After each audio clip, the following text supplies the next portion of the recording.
বাবা তোমরা মজা করো, আমি রান্নার ওখান থেকে কষা মাংস খেয়ে আসি। কষা মাংস মানে?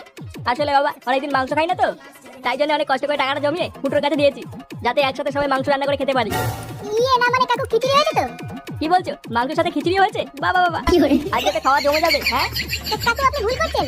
কোনো ভুল নয়, তোমরা মজা করো, আমি আসছি। নে সব হয়ে গেছে, এবার সব গুছিয়ে ফেল, গুছিয়ে খেতে বসবো। আরে এই তো কাকু চলে এসেছে। আরে কাকু বসুন বসুন, খিচুড়ি হয়ে গেছে। হ্যাঁ কাকু বসে পড়ুন, গরম গরম খেয়ে নিন। না বাবা আমি খিচুড়ি খাবো না, আমার গ্যাস আছে। তোমরা এক কাজ করো, আমাকে একটা বাটিতে 3-4 পিস মাংস দাও, তাতেই হবে। কাকু মাংস মানে? হ্যাঁ বাবা বেশি না, 3-4 পিস দিলেই হবে, বাকি সব তোমরা ভাগ করে খেয়ে নাও। কিন্তু কাকু আমরা তো মাংস দিয়ে পিকনিক করছি না, আমরা তো খিচুড়ি দিয়ে পিকনিক করছি। খিচুড়ি মানে? হ্যাঁ কাকু আমরা তো খিচুড়ি দিয়ে পিকনিক করছি।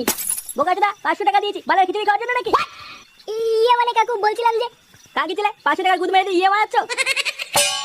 কাকি ছিলে বোকাচোদা, আমার রক্ত বাঁচে টাকা দিয়ে খিচুড়ি হয়েছে বাঞ্চন। কাকু আপনি একটু শান্ত হন কাকু। বাঞ্চন ছেলে শান্ত মারাচ্ছ, তোদের সব করে খেটা ভাঙবো বোকাচোদা। দেখুন কাকু আমার কিন্তু কোনো দোষ নেই। গুদ মারি ছেলেগুলো খিচুড়ি কপাল দেবে।